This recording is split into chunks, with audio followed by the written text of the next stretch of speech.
नमस्कार विद्यार्थी मित्रांनो, आजच्या व्हिडिओमध्ये तुमचे खूप खूप स्वागत आहे। आज आपण स्कॉलरशिपचा घटक दुसरा चालू करणार आहोत, तो म्हणजे संख्यावरील क्रिया। या अगोदर आपण संख्याज्ञानमध्ये आपण संख्यांचे प्रकार बघितले, वेगवेगळे संख्या प्रकार बघितले। त्यामध्ये समसंख्या, विषम संख्या, नैसर्गिक संख्या, पुन्हा मूळ संख्या, सहमूळ संख्या, जोडमूळ संख्या, त्रिकोणी संख्या असे वेगवेगळे प्रकार बघितले। त्यानंतर पुढचा प्रकार बघितला संख्या, पूर्ण संख्या, पूर्णांक संख्या आणि परिमेय संख्या। परिमेय संख्यावरील क्रिया देखील आपण बघितल्या। आता यानंतर आपला घटक दुसरा सुरू होत आहे। इयत्ता 7वीचा स्कॉलरशिप विषय आपण घेत आहोत। त्यामध्ये संख्यावरील क्रियामध्ये आपण सर्वात अगोदर जो घटक बघणार आहोत तो विभाज्यतेच्या कसोट्या। आता विभाज्यतेच्या कसोट्या म्हणजे काय हे जाणून घेण्यापूर्वी जर तुम्ही चॅनलवर नवीन असाल तर चॅनलला सबस्क्राइब करून घ्या आणि व्हिडिओ पूर्ण बघा। जर व्हिडिओ आवडला तर व्हिडिओ तुमच्या जास्तीत जास्त मित्रांपर्यंत शेअर करा, जेणेकरून याचा फायदा सगळ्या मुलांना होईल। तर पहा विद्यार्थी मित्रांनो, विभाज्यतेच्या कसोट्या जाणून घेण्या अगोदर आपल्याला विभाज्य म्हणजे काय आणि विभाजक म्हणजे काय हे माहिती असलं पाहिजे। आपल्याला भागाकार येतो, सगळ्यांना भागाकार येतो ना। जनरल आपण भागाकार करताना काय करतो?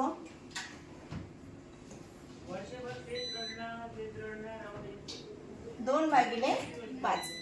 याचा अर्थ काय? तर 10 ला आपण काय करायलो? 2 न भागाकार करायलो। मग आता 2चा पाड्यामध्ये 10 आहे का? 2 ने 10 ला भाग जातो का? जातो। 2 पंचे 10। मग 2चा पाडा 5 पर्यंत लिहिला, म्हणजे 2चा पाडा 5 पर्यंत म्हटला म्हणून आपल्याला 10 मिळाले। म्हणून वर 5 लिहिले, खाली 10 लिहिले आणि यांची बाकी किती आली? 0 आली। जेव्हा भाजकानं भाज्याला, आता हे माहिती आपल्याला, आपण चौथीला असताना शिकलो आहे का नाही? तिसरी चौथीला शिकतो। हे काय आहे? भाज्य। भाज्य हे भाजक, ज्याच्यानं आपण भागाकार करतो त्याला भाजक म्हणतात। आणि हा वर लिहिलेला भागाकार काय आहे? हा भागाकार आणि ही बाकी। आता बाकी जेव्हा 0 येते, तेव्हा काय म्हणायचं? निशेष भाग गेला। तेव्हा काय म्हणायचं? निशेष भाग गेला। आता याच्यामध्ये विभाज्य कशाला म्हणायचं? मग विभाज्य कशाला म्हणायचं? तर जेव्हा भाजकाने भाज्याला भागल्यावर बाकी 0 आली, भाजकाने भाज्याला भागल्यावर बाकी 0 आली, त्यावेळेस भाज्य हे काय आहे? विभाज्य आहे। भाज्य हे काय आहे? विभाज्य आहे। भाज्यालाच आपण काय म्हणतो? विभाज्य म्हणतो। पण केव्हा म्हणतो? जेव्हा बाकी 0 येते। भागाकार दिल्यानंतर, भाग दिल्यानंतर, संख्येला भाग दिल्यानंतर बाकी 0 येते, तेव्हाच काय आहे? भाज्य विभाज्य असतं। आणि हे भाजक काय असतं? मग त्यावेळेस विभाजक होतं। विभाजक आहे असं केव्हा म्हणतो आपण? जेव्हा भाजकानं भाज्याला पूर्ण भाग दिला, पूर्ण भाग गेला, म्हणजे बाकी 0 आली, तेव्हा हे भाजक काय होतं? विभाजक होतं आणि हे भाज्य काय होतं? विभाज्य होतं। समजलं? आणि हा तर माहिती आपल्याला, जो रेषेच्या वर लिहिला जातो त्याला काय म्हणतात? भागाकार म्हणतात। काही अडचण आहे इथं?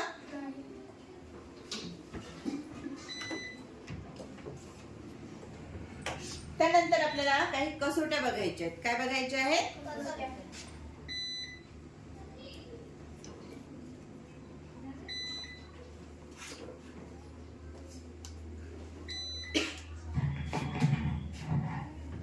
आता आपण कसोट्या बघणार आहोत। तर पहा, सुरुवातीची जी कसोटी आहे ती कोणती कसोटी आहे? 2ची कसोटी आहे। मग आता कळलं तुम्हाला भाजक, विभाज्य आणि भागाकार। यामध्ये अजून थोडंसं काही गोष्टी ऍड करू आपण। आता पहा, समजा जर मी म्हटलं इथं 14चे विभाजक लिहा, 14चे विभाजक लिहा। काय काय सांगता येतील 14चे विभाजक? मग 14ला कोणकोणत्या संख्याने निशेष भाग जातो? 1 ने जातो, नंतर 2 ने जातो, नंतर 7 ने जातो आणि 14 ने जातो। आता पहा, जेव्हा आपण 1 ने 14 ला भाग दिला तेव्हा काय होतं, भागाकार 14 येतो आणि बाकी 0 येते. बाकी 0 येते. 2 ने भागाकार केल्यानंतर भागाकार 7 येतो आणि बाकी 0 येते. 7 ने भाग दिल्यावर बाकी 0 येते. 14 ने भाग दिल्यावर भागाकार 1 आणि बाकी 0 येते. म्हणजे प्रत्येक कंडिशन मध्ये पहा, प्रत्येक संख्येने भाग दिल्यावर बाकी काय येणे, 0 आणि कॉमन थिंग दिसायली आपल्याला. याचाच अर्थ जेव्हा भागाकार केल्यानंतर किंवा भाग दिल्यानंतर बाकी 0 येते, अशा वेळेस निशेष भाग गेला जातो आणि निशेष भाग गेला तरच ती संख्या काय असते, विभाज्य असते. विभाज्य आणि विभाजक असते. लक्षात राहील. 2ची कसोटी काय म्हणते पहा, ज्या संख्येच्या एकक स्थानी 0, 2, 4, 6, 8 यापैकी एखादा अंक असेल तर त्या पूर्ण संख्येला काय कशाने भाग जातो, 2 ने निशेष भाग जातो. नुसता भाग जात नाही तर 2 ने निशेष भाग जातो असं कोण सांगते, 2ची कसोटी सांगते. 2च्या कसोटीमध्ये फक्त एकच गोष्ट लक्षात ठेवायचं, म्हणजे दिलेल्या संख्येला 2 ने भाग जातो का हे बघायचं असेल तर आपण काय करायला पाहिजे, तर दिलेल्या संख्येमध्ये एकक स्थानी 0, 2, 4, 6, 8 हे अंक आहेत का, जर असतील तर डोळे लावून मग ती संख्या कितीही मोठी असू द्या त्या संख्येला 2 ने निशेष भाग जातो. आता उदाहरणार्थ 15 ला 2 ने भाग जाईल का, नाही. का जाणार नाही, एकक स्थानचा अंक. आपल्याला 2ची कसोटी काय सांगते, फक्त एकक स्थानचा अंक बघा.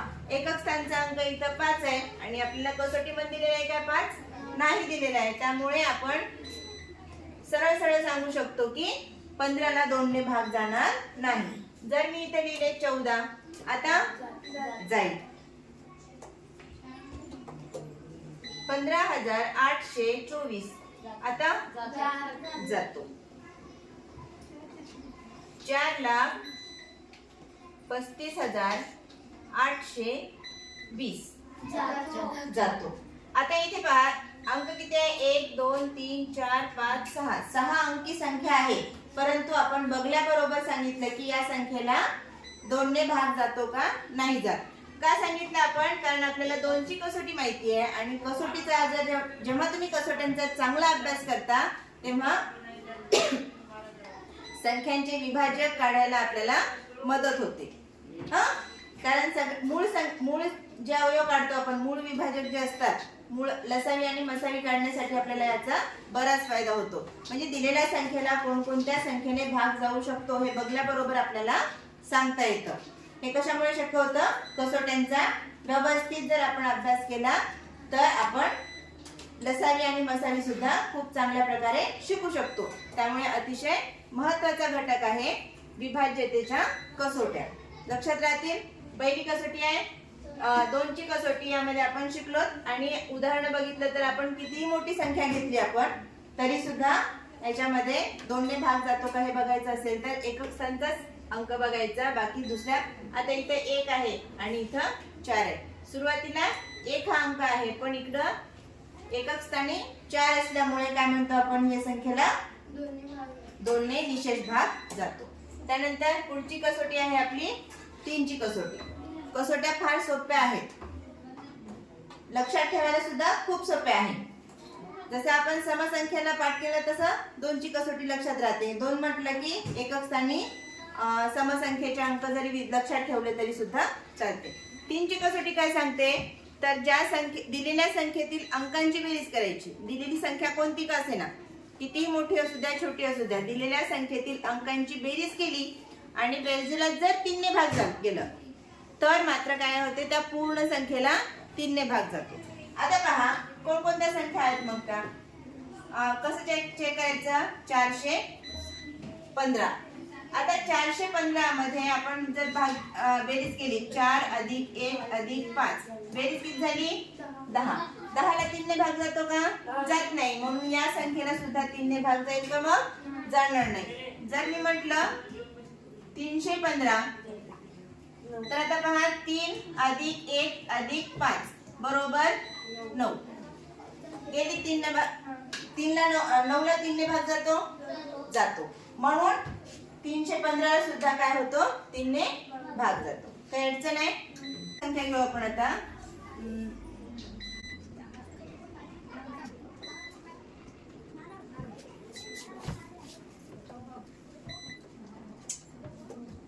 4,55,463 ही संख्या घेतली. आता यांच्या या पूर्ण संख्येला 3 ने भाग जातो का बघायचं असेल तर काय करावं लागेल आपल्याला. 4 अधिक 5 अधिक 5 अधिक 4 अधिक 6 अधिक 3.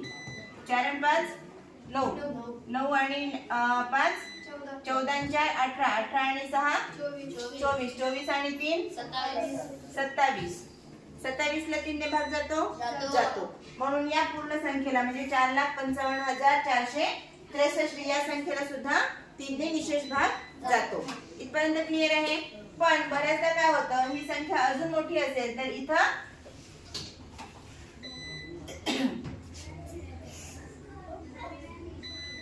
समजा इथं जर आपण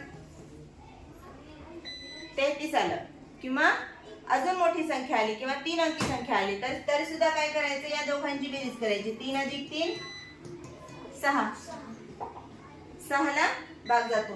आता इथे पहा या 27 ला सुद्धा भाग जाते नाही जातात. जर आपल्याला पाडापाठ नसेल तर 27 ला 3 ने भाग जातो का हे माहित नसेल तरी सुद्धा 2 अधिक 7 किती होते 9. 9 ला 3 ने भाग जातो. बरोबर आहे.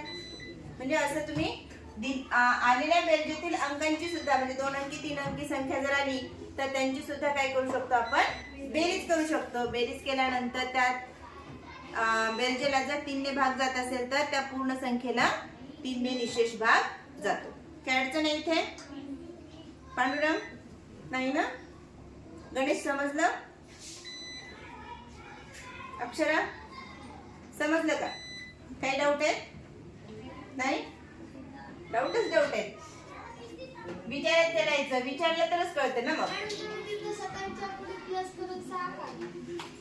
पुढची संख्या सांगण्यासाठी जर संख्या जास्त 2 अंकी आली आणि 3च्या पाड्यात नाही. 33 3च्या पाड्यात आहे का नाही. आहे का 33 इथं 3च्या पाड्यात आहे का 33 नाही. आपल्याला कन्फ्युजन होते ना. 33 ला तर 3 ला कसं भाग जाते. मग या दोघांची बेरीज करायची. 3 आणि 3 किती होतात 6 होतात. मग 6 ला 3 ने भाग जातो का जातो. म्हणून या पूर्ण संख्येला 3 ने भाग जातो. त्यानंतर 4 ची कसोटी समजायला काय अडचण. 2 ची 3 ची कसोटी काय अडचण आहे.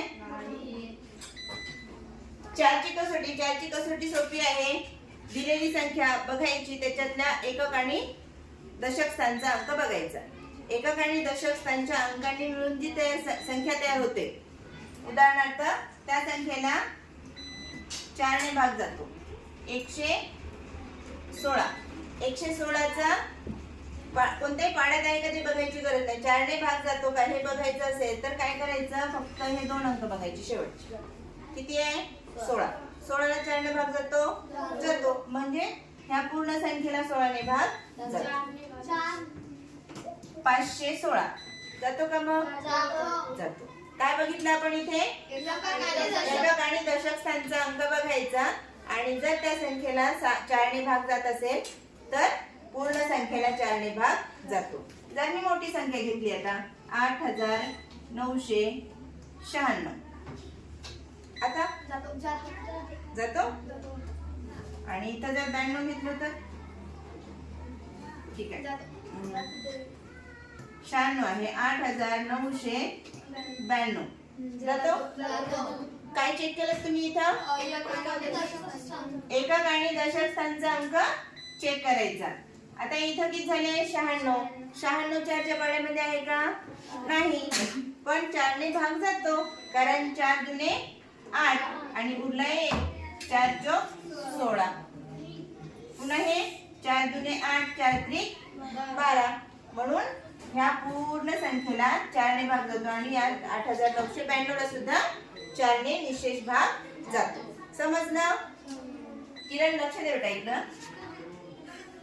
त्यानंतर 5 ची कसोटी. 5 ची कसोटी मी लिहिलीच नाही कारण 5 ची कसोटी खूप सोपी आहे. काय आहे 5 ची कसोटी. 5 न कोणकोणत्या संख्येला भाग जातो असं तुम्हाला वाटते सांगा बरं. ज्या संख्येची संख्येच्या एकक स्थानी 0 किंवा 5 असते त्या संख्येला 5 ने भाग जातो. नम्रताने छान सांगितलं. ज्या संख्येच्या एकक स्थानी 0 किंवा 5 हे यापैकी कोणताही एक अंक असेल तर त्या संख्येला डोळे लावून कोणत्या संख्येने भाग जातो? 5 ने भाग जातो. डोळे लावून भाग द्यायचा. ते लिहा. लिहिता येईल का तसं? नाही, म्हणायचं आहे ते फक्त. 515 6990 पुन्हा 88,999 लाखामध्ये दिलं समजा 99,99,990 999 जाईल का? नाही जाणार ना. 990 घ्या किंवा 995 घ्या. या संख्येला पूर्ण संख्येला कशाने भाग जातो? 5 ने भाग जातो. म्हणजे संख्या कितीही मोठी असू द्या, कसोट्या काय सांगतात आपल्याला? त्यातले शेवटचे अंक बघा, एकक स्थानचा, दशक स्थानचा किंवा त्या अंकांची बेरीज करा. म्हणजे आपल्याला सोप्या पद्धतीने आणि पटकन आपला वेळ वाचवून आपल्याला उत्तर काढता येईल. ठीक आहे.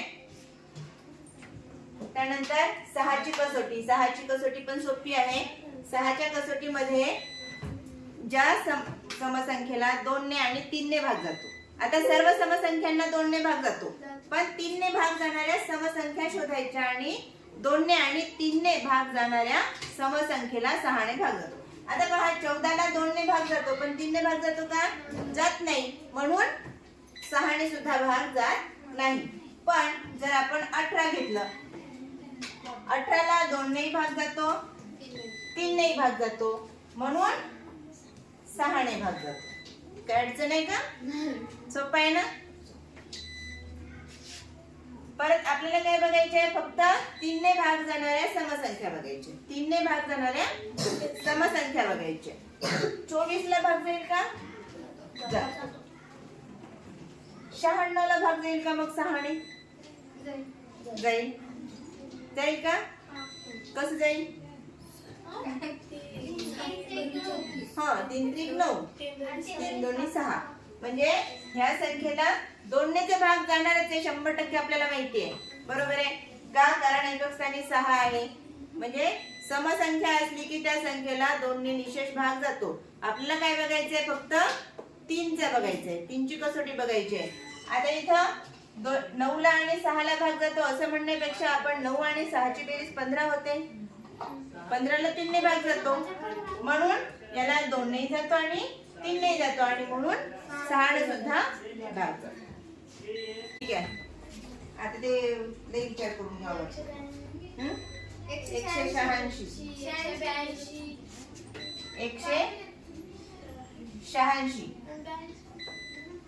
182 ला जाते का? पहा, 8 आणि 2 10, 10 ने 11, 3 ने भाग जात नाही, म्हणून याला सुद्धा मी अगोदर तेच विचार केले होते ना, त्यामुळे नाही येऊ लागले. तर जाऊ दे म्हटलं, कशाला जास्त वेळ कशाला घालायचा. ओके नाही, व्हिडिओ पण मोठा होऊन जाते. मग काय करायचं? इथं यांची बेरीज करा. 1 अधिक 8 9, 9 आणि 6 15. म्हणजे 3 ने भाग जातो आणि पर्यायाने 2 ने तर भाग जाणारच आहे, म्हणून 6 ने भाग जातो. ठीक आहे. पुरे झाले एवढे उदाहरण. त्यानंतर पुढची कसोटी घेऊया आपण, 7ची कसोटी. 7ची कसोटी काय म्हणते पहा, दिलेल्या संख्येतील एकक स्थानच्या अंकाची दुप्पट करायची. थोडी अवघड आहे. अवघड म्हणण्यापेक्षा आपण समजून जर घेतली तर खूप सोपी आहे. दिलेल्या संख्येतील एकक स्थानच्या अंकाची काय करायची? दुप्पट करायची. दिलेल्या संख्येतील एकक स्थानच्या अंकाची दुप्पट करायची आणि राहिलेला जो संख्या आहे त्या संख्येतून वजा करायची. आता इथे उदाहरण घेतले पहा, 1617. याच्यातला एकक स्थानचा अंक काय आहे? 7. 7 ची दुप्पट करा. 7 ची दुप्पट किती होते? 14. मग 14 रेस्ट ऑफ द नंबर काय आहे? 161 आहे. 161 मधून आपण 14 वजा केला. 11 मधून 4 गेले तर किती राहतात? 7 राहतात. आणि 5 मधून 1 गेला 4 राहते. मग 47 ला 4 ने भाग जातो का? सॉरी 7 ने भाग जातो का? सॉरी 147. 147 ला 7 ने भाग जातो का? जातो. पण हे जर आपल्याला आता इथे 3 अंकी संख्या आहे, जर लक्षात येत नसेल तर हे याच्यातला एकक स्थानचा अंक त्याची दुप्पट, 7 ची दुप्पट. राहिलेला नंबर किती आहे? 14. हा राहिला ना 14. मग 14 आणि 14 ची वजाबाकी करा. 14 मधून 14 गेले तर बाकी 0. पहा, दिलेल्या संख्येतील एकक स्थानच्या अंकाची दुप्पट करा आणि राहिलेल्या अंकामधून वजाबाकी करायची. जर ती वजाबाकी 0 किंवा 7 च्या पटीत असेल तर त्या पूर्ण संख्येला 7 ने भाग जातो. समजलं? काय अडचण? आता 161 घ्या. 161 चा एकक स्थानचा अंक 1. 1 ची दुप्पट 2. राहिलेला नंबर 16. 16 मधून 2 वजा करा.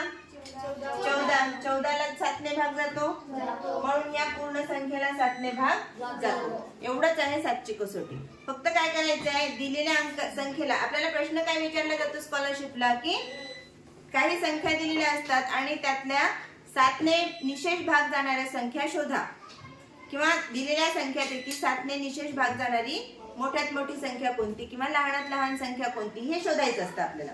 मग अशा वेळेस काय करायचं, आपण 7 च्या कसोटीचा वापर करायचा. संख्या बघायची आणि त्यातील एकक स्थानच्या अंकाची काय करायची, दुप्पट करायची आणि रेस्ट ऑफ द नंबर मधून वजाबाकी करायची.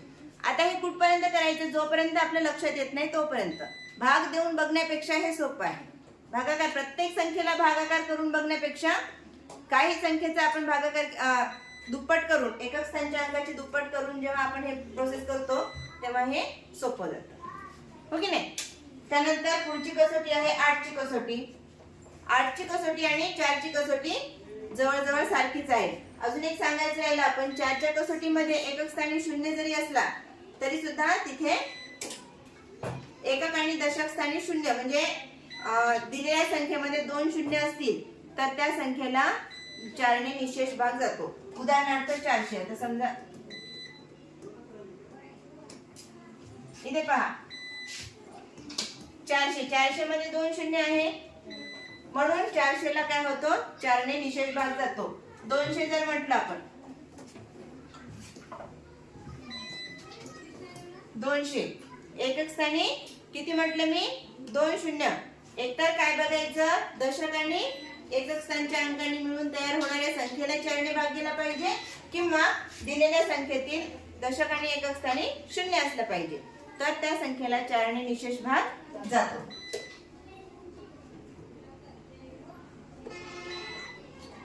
आठची कसोटीमध्ये जसं आपण एकक आणि दशक स्थानचं बघितलं होतं, तर 8च्या कसोटीमध्ये एकक, दशक आणि शतक स्थानच्या अंकांनी मिळून तयार झालेली जी संख्या असते त्या संख्येला जर 8 ने निशेष भाग जात असेल तर पूर्ण संख्येला 8 ने निशेष भाग जातो, असा त्याचा अर्थ होतो.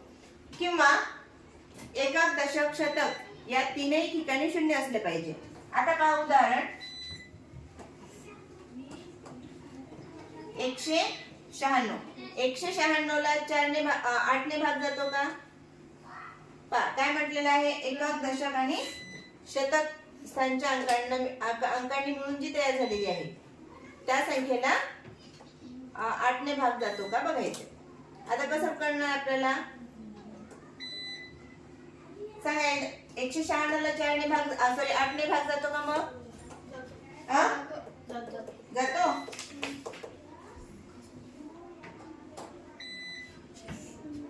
अजून एक उदाहरण घ्यायचं असेल तर 112.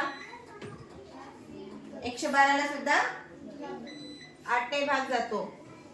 8 एक 8, उरले किती? 3 उरले. 8 चौक 32. 104 एकक, दशक, शतक स्थानचा अंक मिळवायचा आणि त्याला जर 8 ने भाग जात असेल तर त्या पूर्ण संख्येला 8 ने भाग जातो. आता इकडे कोणतेही अंक असू द्या, मग इकडे कोणतेही अंक असू द्या, शेवटी हे नंबर असले पाहिजे जे 8 ने भाग जाणारे आहेत. किंवा दिलेल्या संख्येमध्ये किती शून्य पाहिजे आपल्याला? 3 शून्य पाहिजे. 3 शून्य असतील तरी सुद्धा त्या पूर्ण संख्येला 8 ने निशेष भाग जातो. त्यानंतर 8 कसोट्या झाल्यात आपल्या. 8 कसोट्यामध्ये काय अडचण आहे कोणाला? नाही समजले, ठीक आहे. 8वी कसोटी काय सांगते बेटा, जसं आपण 4ची कसोटी काय बघितली होती, की दिलेल्या संख्येतील एकक आणि दशक स्थानांक दोनच संख्या बघितल्या होत्या, दोनच अंक बघितले होते. दोन अंकांनी मिळून तयार होणारी जी संख्या आहे, उदाहरणार्थ 4च्या कसोटीमध्ये बघितलं होतं आपण 96 किंवा 116 मध्ये 16 या संख्येला 4 ने निशेष भाग जातो, म्हणून 116 ला सुद्धा 4 ने निशेष भाग जातो. बरोबर आहे. तसंच 8च्या कसोटीमध्ये काय आहे, शेवटचे 3 अंक बघतात. जसे इथे शेवटचे 2 अंक बघितले, आता इथं 196 आहे किंवा 104 होतं याच्यामध्ये. आता 104 हे 3 अंकी संख्या आहे, म्हणून तीनही अंक बघायचे. तीनही अंक मिळून जर 4 ने भाग जात असेल, सॉरी 8 ने भाग जात असेल, तर त्या पूर्ण संख्येला 8 ने भाग जातो. आता मी जर म्हटलं इथं ही संख्या आहे 2,44,104, 2,44,104 या संख्येला 8 ने निशेष भाग जातो का? तर जातो. का जातो दिसत नाहीये? जातो. का जातो इथे? कारण आपण काय म्हटलेलं आहे, एकक, दशक आणि शतक हे जे 3 अंक आहेत, या 3 अंकांनी मिळून जी संख्या तयार झाली, कोणती? 104 तयार झाली. 104 ला 8 ने भाग जातो. असं जर डायरेक्ट पाढा म्हणून जर लक्षात येत नसेल तर सरळ सरळ ही 104 ही संख्या घ्यायची, याला 8 ने भाग जातो का बघायचं. 8 एक 8, उरले 2, वरचे 4 खाली आले, 8 त्रिक 24, वर 3 आले, म्हणजे 13 ने भाग गेला. 13 104. बरेचदा आपण 8 ने भाग जाण्यापेक्षा ती संख्या कोणत्या पाड्यामध्ये आहे आणि कितव्या क्रमांकाने तिला भाग जाईल. समजा 49 असेल तर 7 ने 49 ला भाग द्यायचा असेल तर 7 ला भाग 7 49, पण 42 असेल तर 7 ने 42 ला भाग जातो का हे बघायचं असेल तर 6 ने सुद्धा 42 ला भाग जातो. 6 7 42 पाढे म्हणजे आपण असं सुद्धा क्रॉस चेक करू शकतो. 6 गुणिले 7 किंवा 7 गुणिले 6 म्हणजे 7 ने 42 ला भाग जातो आणि 6 ने सुद्धा 42 ला भाग जातो. तर आपल्याला काय करायचं आहे, 8ची कसोटी बघत होतो आपण. 8च्या कसोटीमध्ये एकच गोष्ट लक्षात ठेवायची, शेवटचे 3 अंक घ्यायचे आणि त्यांना 8 ने भागाकार करायचा. भागाकार येतो ना आपल्याला. दिलेल्या संख्येतील शेवटचे 3 अंक बघायचे आणि त्या 3 अंकाला काय करायचंय, 8 ने भागाकार करायचा आहे. जर भाग निशेष गेला तर पूर्ण संख्येला 8 ने निशेष भाग जातो, जर भाग गेला नाही तर पूर्ण संख्येला निशेष भाग जात नाही. म्हणजे आपल्याला जर भागाकार या संख्येला 2,44,104 ला जर 8 ने भाग जातो का हे बघायचं असेल तर पूर्ण भाग द्यायची गरज आहे का? पूर्ण ह्याचा भागाकार करायची गरज पडणार नाही. समजलं? त्यानंतर 9ची कसोटी. 9ची कसोटी तर लिहिली नाही मी, का? कारण सोपी आहे. जसं 3ची कसोटी होती, 3ची कसोटी काय होती, दिलेल्या संख्येतील अंकांच्या बेरजेला 3 ने भाग जात असेल तर पूर्ण संख्येला 3 ने भाग जातो. त्याचप्रमाणे दिलेल्या संख्येतील अंकांच्या बेरजेला 9 ने भाग जात असेल तर त्या पूर्ण संख्येला 9 ने भाग जातो. उदाहरणार्थ 1278. 1278.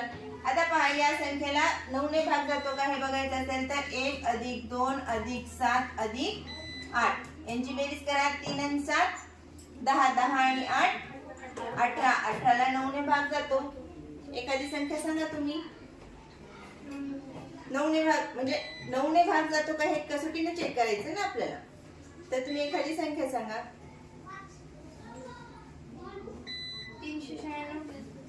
396. 396 ला नम्रताने संख्या सांगितली. 396 ला 9 ने भाग जातो का हे बघायचं आहे आपल्याला. तर पहा, 3 + 9 + 6. 9 3 12. 12 आणि 6 18. म्हणजे 396 ला सुद्धा 9 ने भाग जातो. काय अडचण आहे का? 468. 468 ला 9 ने भाग जातो का? 4 आणि 6 10. 10 आणि 8 18. म्हणजे 9 ने भाग जातो. ही बेरीज 18च्या इथे असे नाही, 27 सुद्धा येऊ शकते. 9च्या पटीतली कोणतीही संख्या येऊ शकते. ठीक आहे. आपण सांगितलंय की 18 आलं म्हणजे सगळ्या 18 नाही काढायच्या, हो ना.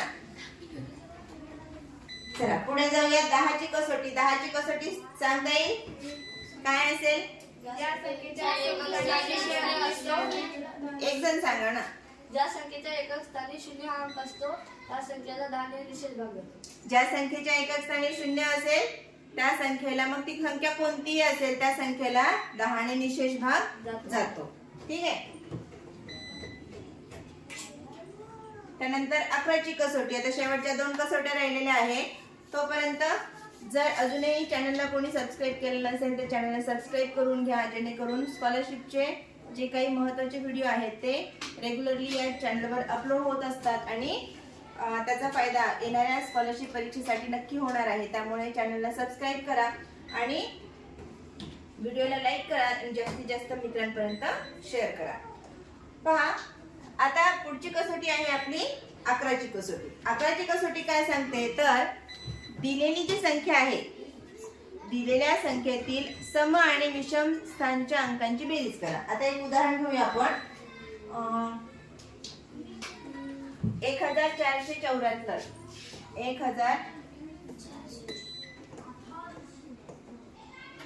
1474 हे एक उदाहरण घेतलं. दिलेल्या पहिल्या कसोटी काय सांगते ती पहा. दिलेल्या संख्येतील अंकांच्या सम आणि विषम स्थानच्या अंकांची बेरीज करायची. सम आणि विषम स्थानच्या अंकांची बेरीज करायची सुरुवातीला. ठीक आहे. मग आता इथे आहे हा सम म्हणजे 2च्या पटीतला आणि विषम म्हणजे 1च्या पटीतला. इथे पहा हा विषम आहे, हा विषम आहे. मग 1 + 7 करा. त्यानंतर सम, या दोघांची बेरीज केली. आता या दोघांची बेरीज करा. या दोघांची बेरीज किती आली? 4 + 4 8 + 8 आणि 8. आता या दोघांचे काय करायचे? फरक काढायचा. फरक काढायचं म्हणजे वजाबाकी करायची. 8 मधून 8 गेले तर किती राहतात? 0. आता हा जो फरक आहे तो फरक काय असला पाहिजे? एक तर 0 असला पाहिजे किंवा 11च्या पटीतला पाहिजे. एक तर 0 असला पाहिजे किंवा 11च्या पटीतला पाहिजे, जेणेकरून आपल्याला त्या संख्येला 11 ने पूर्ण भाग जातो हे सांगता येईल. आता इथं काय आलेलं आहे? फरक 0 आलेला आहे. फरक 0 आलेला आहे म्हणून या संख्येला म्हणजेच 1474 ला 11 ने निषेध भाग जातो. हे सिद्ध झालं. ते अवघड आहे 11ची कसोटी.